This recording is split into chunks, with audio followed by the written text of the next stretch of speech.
वीतराग विज्ञान नमूताहि जाते भये अरहंतादिमन। जो विद्यादि सागर सुधी, जो विद्यादि सागर सुधी गुरु हैं गितेशी। शुद्धात्म में निरत नित्य हितोपदेशी। वे पाप ग्रीष्म ऋतु में जल है सयाने।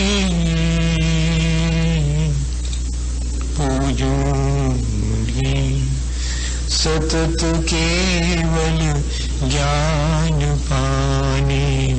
पूजूंगे सतत केवल ज्ञान पाने। बोले भगवान महावीर स्वामी की, आचार्य कुंद कुंद स्वामी की, आचार्य गुरुवर विद्यासागर मुनि महाराज की।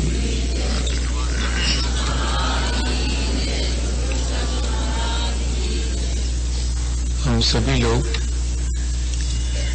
इस बात पर विचार कर रहे हैं कि यदि हम अपने जीवन में अच्छी भावनाएं भाएं तो हमारा जीवन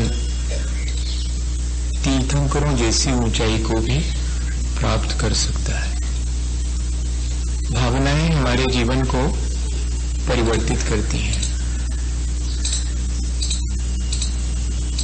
यदि वे भावनाएं निरंतर हों तो उनके असर अपेक्षाकृत अधिक होते हैं। इसलिए हमने पिछले दिनों से लगातार इस प्रक्रिया को रोज रोज थोड़ी देर एक साथ मिल बैठ करके करना शुरू किया है। और मुझे ऐसा विश्वास है कि यदि कोई व्यक्ति अपने जीवन में इस विचार और भावनाओं की निर्मलता पर निरंतर अभ्यास करे तो जीवन परिवर्तित होगा भी। हम लोगों ने पिछले दिनों अनुभव किया है कि हमारी कषायों में मंदता आई है। वो इंटेंसिटी और ड्यूरेशन दोनों ही कम हुए हैं। मैं ऐसा मान के चल रहा हूं कि उतनी देर तो सही जितनी देर हमने अपने जीवन को अच्छा बनाने की प्रक्रिया पर विचार किया है, उतनी देर के लिए तो जरूर हमारे मन में कषायों में मंदता आई है। और इतना ही नहीं, आगे भी हमने सोचा है कि हम अपने जीवन में इन कषायों को ज्यादा बढ़ावा नहीं देंगे। होता यह है कि संस्कारवश हमारा मन क्रोध या अहंकार या छल कपट या लोभ की तरफ प्रवृत्त होता है। ये तो संस्कारवश होता है, लेकिन हमारी अपनी वर्तमान की पुरुषार्थहीनता भी कई बार इन कषायों को और बढ़ावा देती है। तो हमने अपने पुरुषार्थ को व्यवस्थित करने का, अपने पुरुषार्थ को जागृत करने का प्रयास शुरू किया है। ऐसा जीवन जिस रास्ते पर चल करके बने उसे ही मार्ग कहते हैं। महाजना येन गता सा पंथा। महापुरुष जिस मार्ग से चलकर महापुरुष बनते हैं वही मार्ग वास्तविक है। मार्ग पर चलने वाले निरंतर उस मार्ग पर चलते रहें तो उनको देख करके दूसरे लोगों को भी उस मार्ग पर चलने की प्रेरणा मिलती है। और इतना ही नहीं, मार्ग पर चलने वाले यदि अपने जीवन को ऊंचा उठा लें तब उनके जीवन से भी प्रेरणा मिलती है। और वास्तव में इसी का नाम मार्ग प्रभावना है। ये एक भावना है 16 कारण भावना में कि हम मार्ग पर निरंतर चलें। कौन सा मार्ग? जो हमारे जीवन को श्रेष्ठ बनाए, हमें शुद्ध और बुद्ध बनाए। वो मार्ग है, वो जिनेंद्र भगवान के द्वारा कहा गया मोक्ष मार्ग है। सम्यक दर्शन, ज्ञान, चारित्र, इन तीनों के एक रूपता ही जिसमें कारण बनती है, ऐसा वह मार्ग, उस मार्ग पर स्वयं चलना, कोई यदि चलता हो तो उसकी प्रशंसा करना, इतना तो सभी लोग सोचते हैं कि मार्ग प्रभावना के मायने ये है कि स्वयं उस मार्ग पर चलना और कोई अगर चले तो उसकी प्रशंसा करना। मार्ग प्रभावना इससे भी अधिक आगे बढ़कर है। मार्ग पर चलने वाले की प्रशंसा अकेले करने से काम नहीं होगा, मार्ग पर अकेले चलने से नहीं होगा।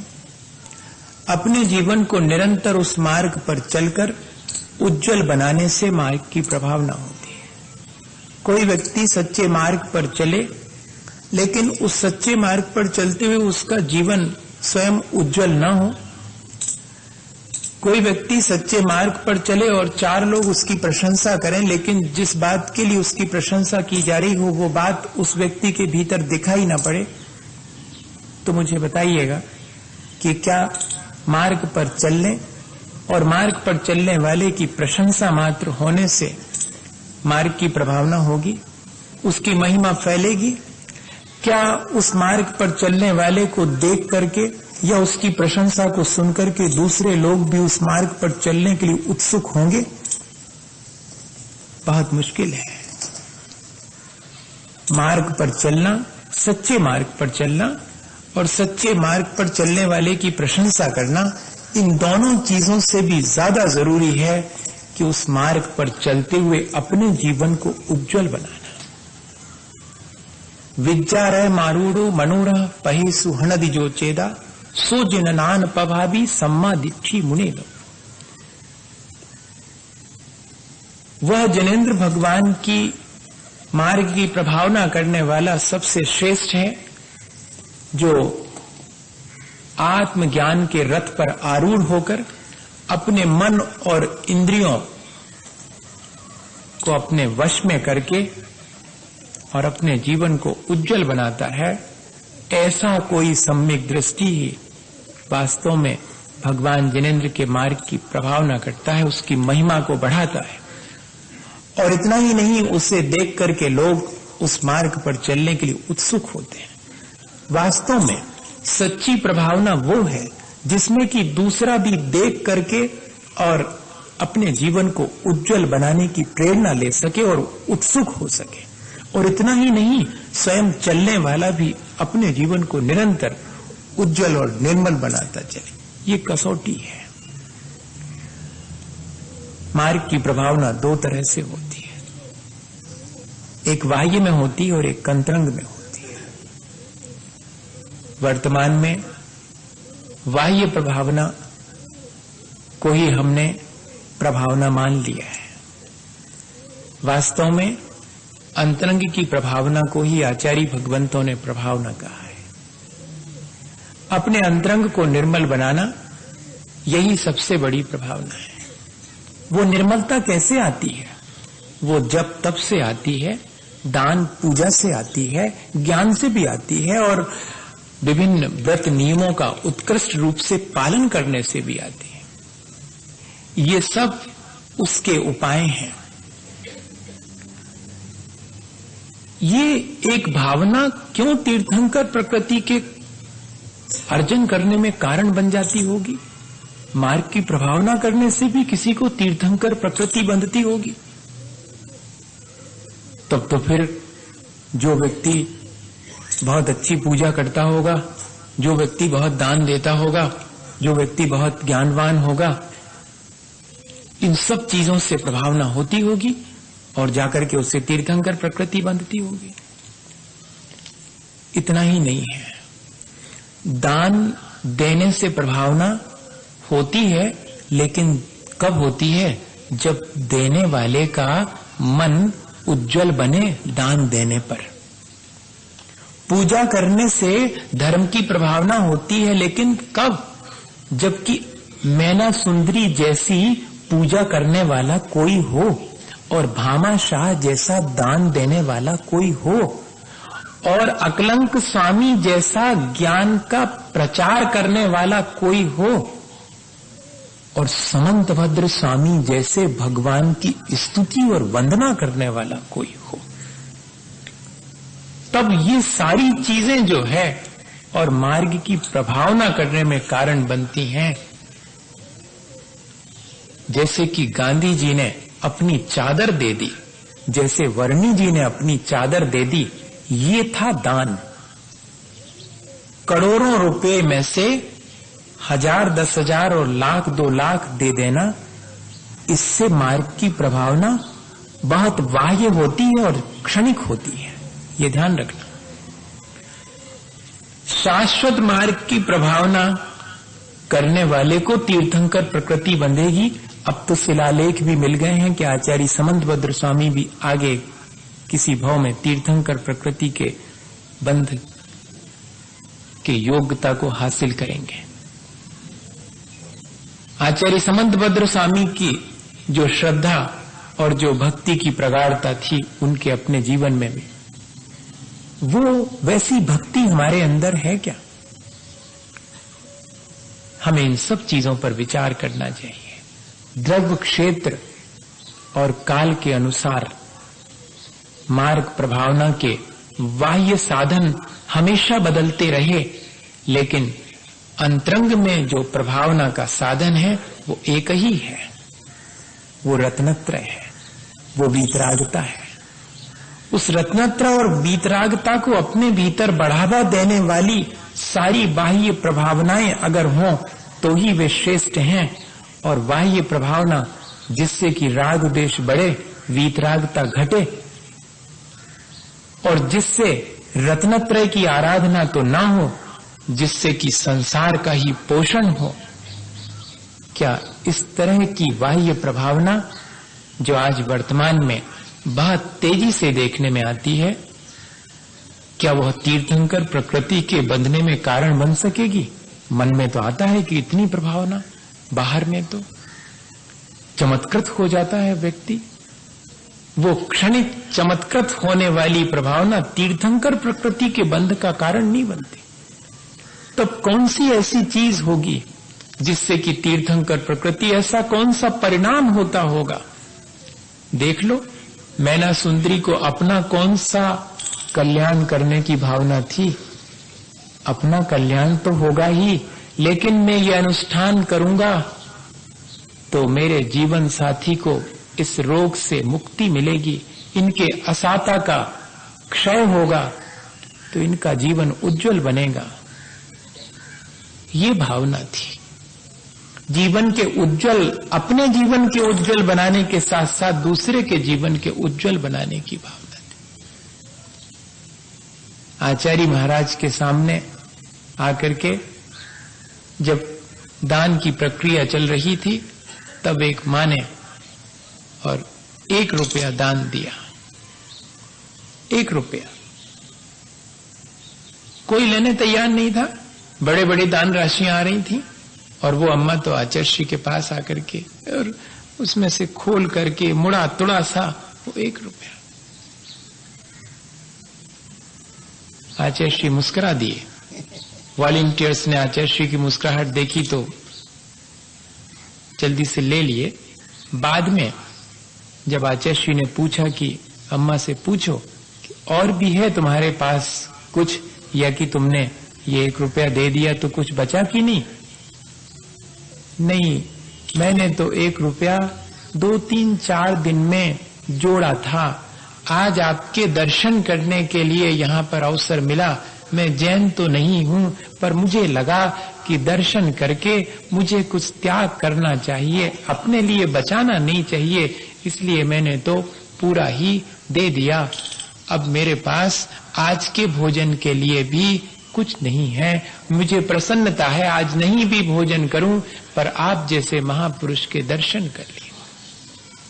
क्या इस तरह की भावना करने वाले को ऊंचाई मिलेगी, या कि 4 लोगों के बीच मेरा नाम रोशन होगा, मुझे यश मिलेगा, इसलिए मैं कुछ चीजों का दान करूं तो उस दान से प्रभावना होगी? प्रभावना तो दान से होती है, लेकिन तीर्थंकर प्रकृति उसकी प्राप्ति के लिए जो दान देकर के प्रभावना की जाती होगी वो कैसी होती होगी। हमें इस पर विचार करना चाहिए। कभी किन्हीं ऐसे क्षणों में हमारा मन अगर त्याग और दान का हो तो प्रक्रिया तो सब लोग त्याग और दान की कर ही रहे हैं, लेकिन उसके पीछे भावना अगर हमारी होगी तभी वो ऊंचाई हमें प्राप्त हो। ऐसे सैकड़ों उदाहरण भरे पड़े हैं जिनसे कि हम शिक्षा ले सकते हैं।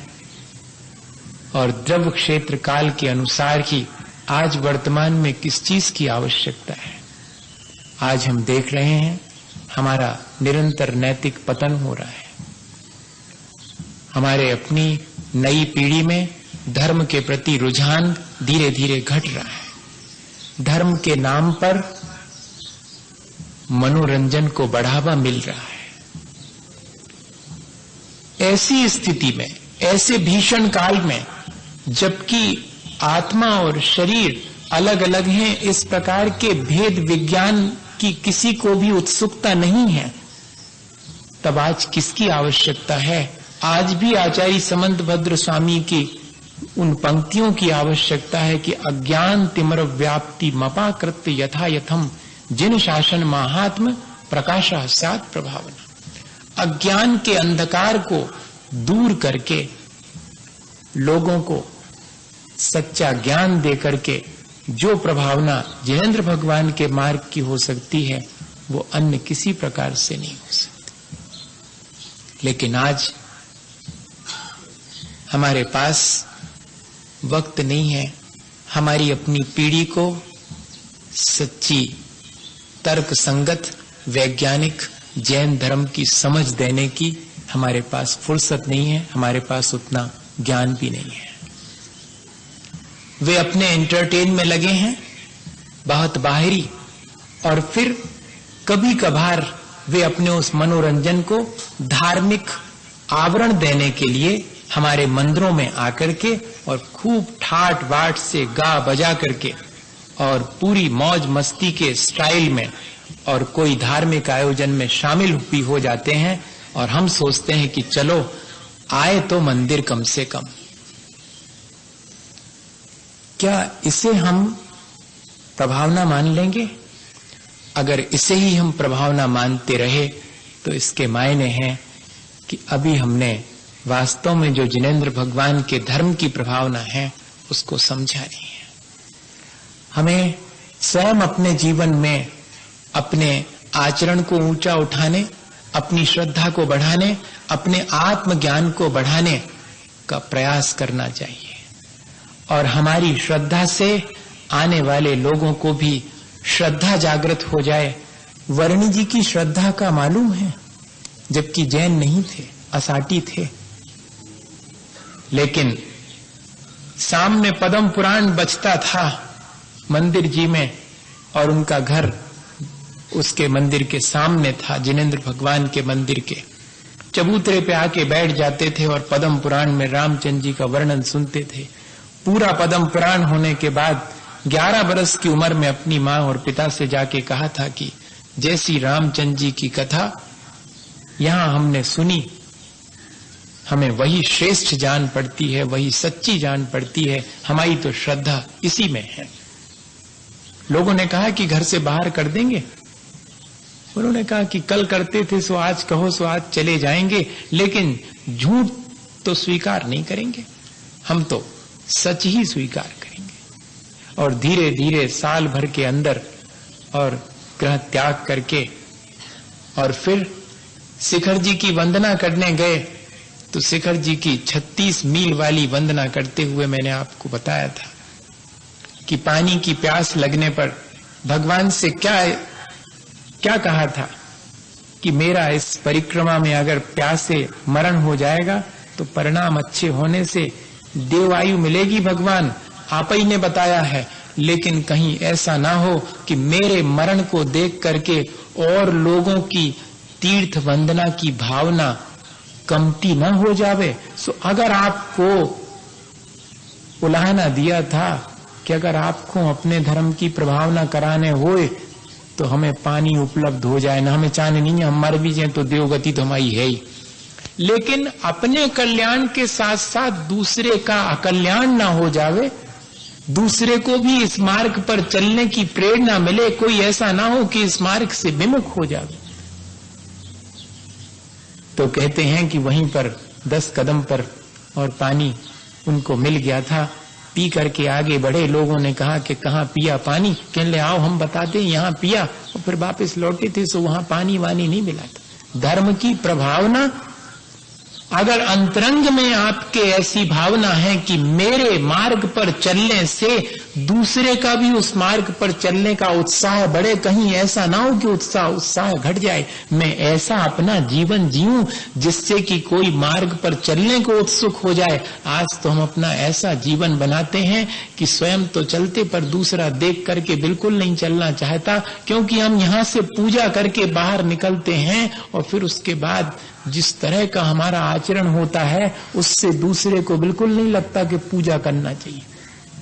जिस तरह से हम दान देते हैं उससे दूसरे को यही प्रेरणा मिलती है कि अपन को जिस दिन यश ख्याति चाहिए हो सो अपन भी अनाप शनाप पैसा कमाओ, बेईमानी से कमाओ, क्योंकि हमने तो देख लिया यहाँ पर कि चाहे कितना बेईमानी से कमाओ, इन्हीं की पूजा प्रशंसा होती है, तो ठीक है फिर अपन भी बेईमानी से कमाओ और पूजा प्रशंसा लूटो। और लेकिन जिस दिन उसको ये दिखाई पड़े कि दान देने से जो है मन इनका कितना प्रसन्न हुआ है और इनका जीवन कितना उज्जवल हुआ है दान देने से, तब फिर वो उससे वैसी ही प्रेरणा लेगा।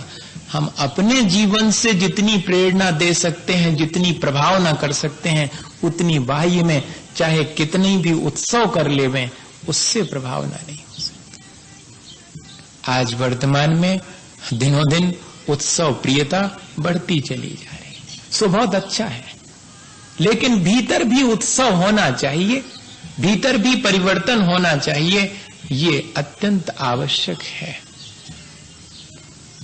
जटायु आचार्य महाराज कहते हैं कि जब भी प्रभावना की चर्चा आवे तो जटायु का उदाहरण देना। जटायु ने प्रभावना करी, उसका संकल्प था कि सीता जी की रक्षा करूंगा, मेरे होते कोई भी सीता जी को तकलीफ नहीं पहुंचा सकता। और जब रावण ने सीता जी का हरण किया, जब पक्षी होते हुए भी आखिरी दम तक, अपना जीवन रहने तक अपने संकल्प का निर्वाह किया कि मैं सीता की रक्षा के लिए अपना जीवन भले ही दे दूं लेकिन रक्षा करूंगा। क्या इसी तरह हमारे मन में अपने व्रत नियम और लिए गए संकल्पों को जीवन भर तक निभाने, इस तरह का हमारे भीतर भाव है? हम अपने जीवन में जो भी दान पूजा और भी कई चीजें व्रत नियम इत्यादि लेते हैं, जब तप करते हैं, उन सब में भी क्या हमारा ऐसा ही संकल्प है कि मैं प्राणी मात्र की रक्षा के लिए ये सब कर रहा हूं, मेरी रक्षा तो इससे होगी, मेरी तो जीवन की उज्जवलता होगी, लेकिन इसको देख करके और जीव भी जो है अपने जीवन में प्रेरणा लेंगे। यही भाव रहता होगा मार्ग प्रभावना के समय, तब तो इतनी ऊंचाई मिलती होगी कि प्राणी मात्र के कल्याण करने के लिए तीर्थंकर बन गए। क्यों? जब तब ज्ञान ध्यान जो कुछ भी किया था उसके पीछे उद्देश्य ये था कि मेरा तो कल्याण होगा ही, लेकिन मुझे इस तरह ये सारी चीजें करनी है जिससे कि दूसरे को भी कल्याण के मार्ग पर चलने के लिए इशारा मिले।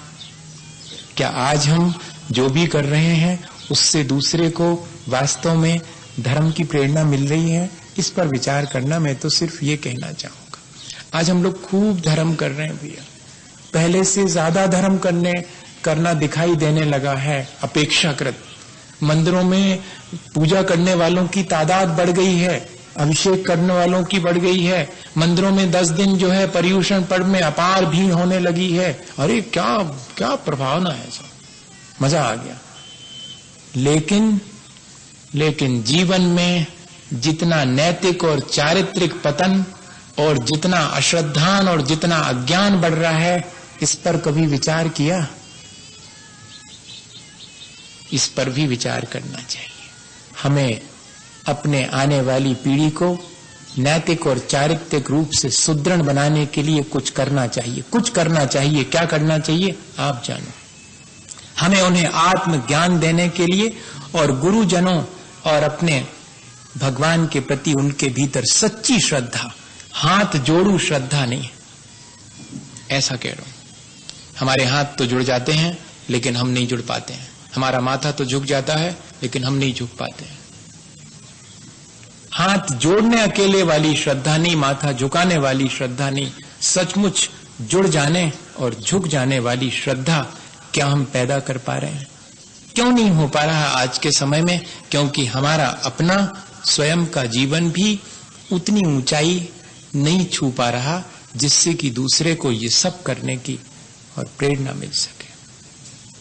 हमें इस तरह का प्रयत्न करना चाहिए कि जिससे ये सारी चीजें धीरे धीरे करके और बढ़ें।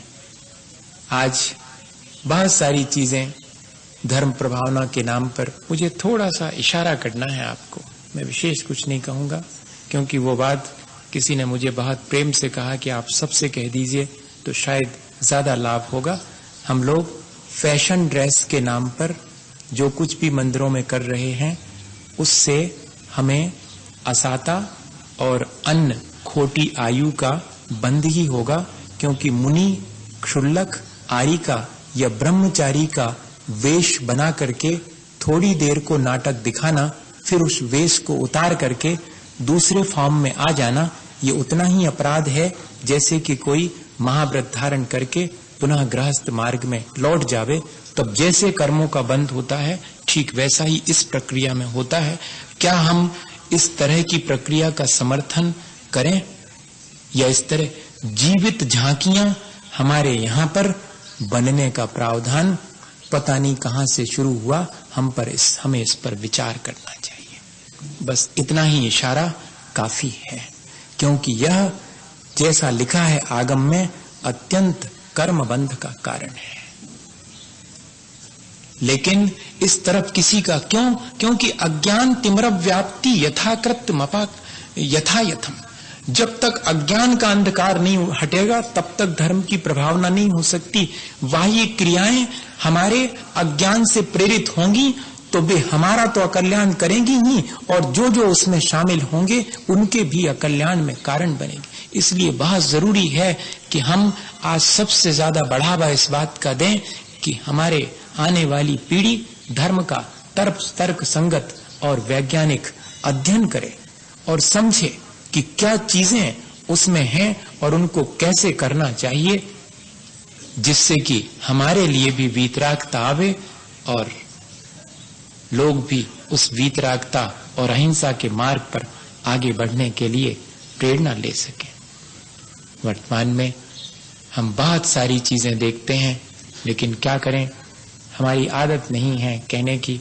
आज हमने थोड़ी सी बात कही, किसी को उससे अगर थोड़ा भी, क्योंकि हो सकता है आप उस चीजों का समर्थन करते हो और मेरी बात से आपको दुख पहुंच सकता है कि अरे महाराज जी तो न कुछ खुद करते हैं न दूसरे को करने देते हैं।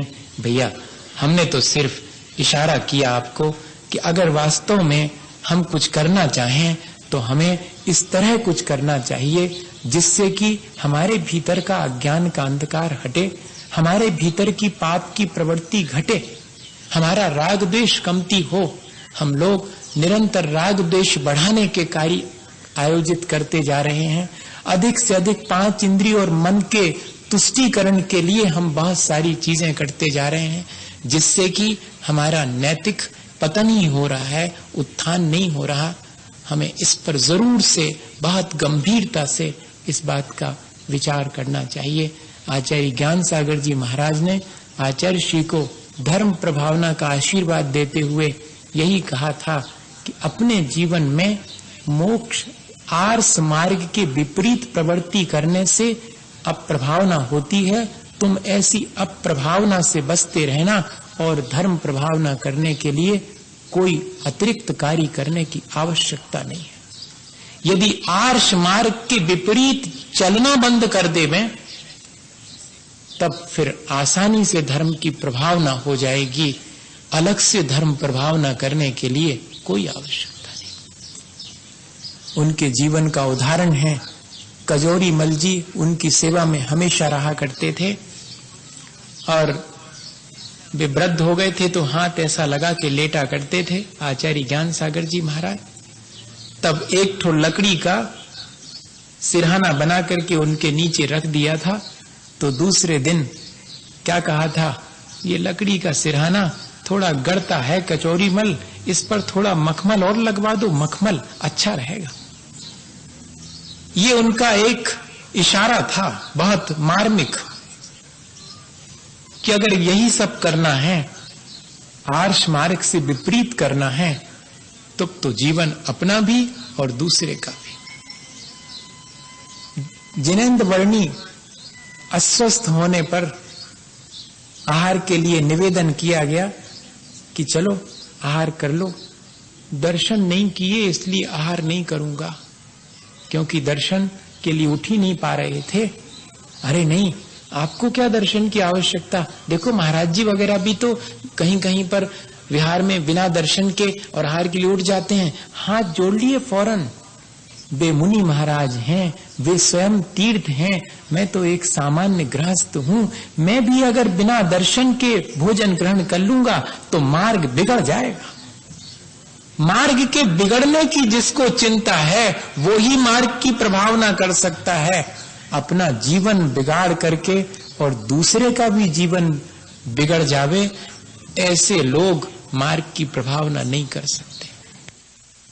सच्चे मार्ग की प्रभावना तो स्वयं सच्चे मार्ग पर चल करके अपने जीवन को ऊंचा उठाना, और सच्चे मार्ग पर चलने वाले की बिना वजह प्रशंसा मत करना। अगर उसका जीवन ऊंचा उठ रहा हो तो ही जय जयकार और प्रशंसा करना, वरना आपकी ये जय जयकार उसके साथ साथ और भी लोगों का अहित करेगी। किसी को गिराना हो तो सबसे बढ़िया उपाय है उसकी प्रशंसा करना शुरू कर दो, चौपट हो जाएगा। ये नीति वाक्य है, सबसे बढ़िया उपाय है।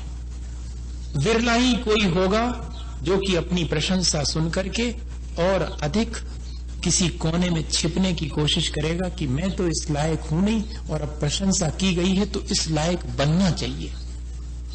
बहुत विरला कोई होगा, वरना तो प्रशंसा सुन करके कि अब जब इतना करने से ही खूब जय जयकार और वाहवाही हो रही है तो बढ़िया, और आगे क्या करना।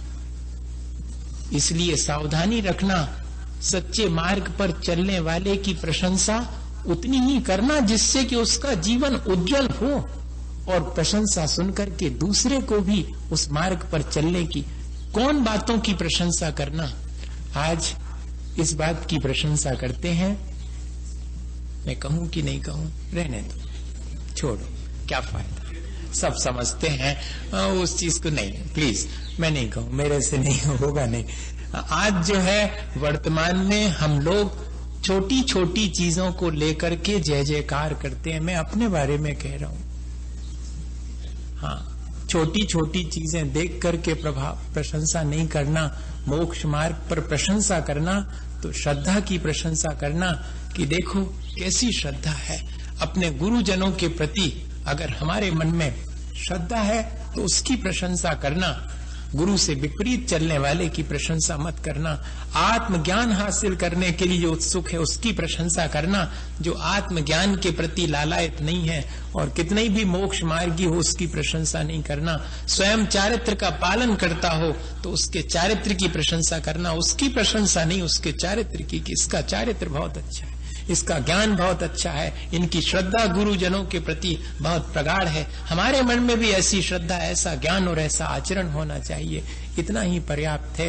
अन्य चीजों की अगर आप प्रशंसा करेंगे ज्ञान दर्शन चारित्र के अलावा, तो वे चीजें, जो व्यक्ति जितना परोपकारी और जितना कर्तव्यशील होता है उसके लिए प्रशंसा की आवश्यकता नहीं होती, ना उसके द्वारा कभी अब प्रभाव ना होती है।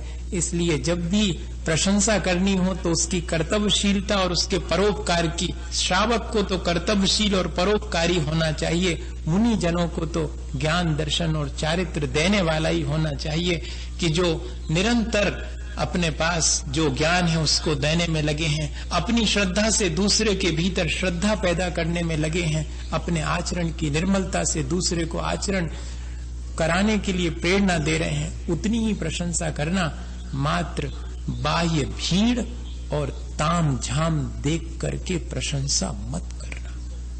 इतनी ही बात कहूंगा मैं, अन्यथा धीरे धीरे आज आप मेरे ताम झाम और भीड़ भाड़ की प्रशंसा करेंगे तो दूसरे साधक के मन में भी आएगा कि ऐसी ही ताम झाम और ऐसी ही भीड़ जोड़ने के लिए मुझे जो करना पड़े मैं वो करने तैयार हूं। मैं इतना ही कहूं आपको। और वर्तमान में यही चीज बढ़ती चली जा रही। हमारे श्रावक भी धीरे धीरे इन बातों में कंपटीशन कर रहे हैं, इन बातों में प्रतिस्पर्धा कर रहे हैं। करनी चाहिए थी प्रतिस्पर्धा एक दूसरे से आगे बढ़ने के लिए, श्रद्धा, ज्ञान, आचरण, परोपकार और कर्तव्यशीलता में, लेकिन होता है विपरीत ही। बस मेरे ख्याल से आप इस बात को बहुत अच्छे से समझ गए होंगे कि हमारे जीवन में हम अपने जीवन को जितना उज्जवल बनाएंगे उससे दूसरे को भी प्रेरणा मिलेगी और हमारा जीवन भी आगे बढ़ेगा। मार्ग की प्रभावना किसे कहते हैं? जिस पर चलने से दूसरे को भी उस मार्ग पर चलने की प्रेरणा मिले। बस धर्म का मार्ग वही है जिस और चलने वाला वही श्रेष्ठ है जिससे दूसरे को भी उस मार्ग पर चलने की उत्सुकता जागृत हो।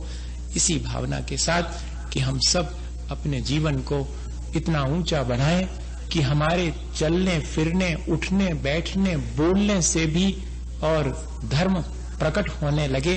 लोग कहें कि अरे वाह, ऐसा होना चाहिए धर्मात्मा। कभी हमने इनको ऊंची आवाज में बोलते नहीं देखा, कभी हमने इनको क्रोध में नहीं देखा, हमेशा प्यार से बोलते हैं, बड़े संतोषी हैं। 4 पैसे हैं तो ठीक है, नहीं है तो ठीक है। ऐसा अगर गृहस्थ का जीवन हो तो गृहस्थ के जीवन से प्रभावना होती, संतोषी गृहस्थ हो तो उसके जीवन से प्रभावना होती, समतावान साधु हो तो उसके जीवन से प्रभावना होती है। समता की जय जयकार करना और संतोषी जीव की प्रशंसा करना, भैया अगर ये 2 चीजें अपन सीख लेवें तो खूब आराम से अपन धर्म की प्रभावना कर सकते हैं। इसी भावना के साथ कि हम सब इस ऊंचाई को प्राप्त कर सकें, बोलिए आचार्य गुरुवर विद्यासागर मुनि महाराज की। हे गुरुवर शाश्वत सुख दर्शक, यह नग्न स्वरूप तुम्हारा है। जग की नश्वरता का सच्चा दिग्दर्शन करने वाला है। जब जग विषयों में रच बच कर गाफिल निद्रा में सोता हो, अथवा वह शिव के निष्कंटक पथ में विषकंटक बोता हो अर्ध निशा का सन्नाटा, वन में वनचारी चरते हो, तब शांत निराकुल मानस तुम तत्वों का चिंतन करते हो। करते तपशैल नदी तट पर, तरुतल वर्षा की झड़ियों में, समतारस पान किया करते, सुख दुख दोनों की घड़ियों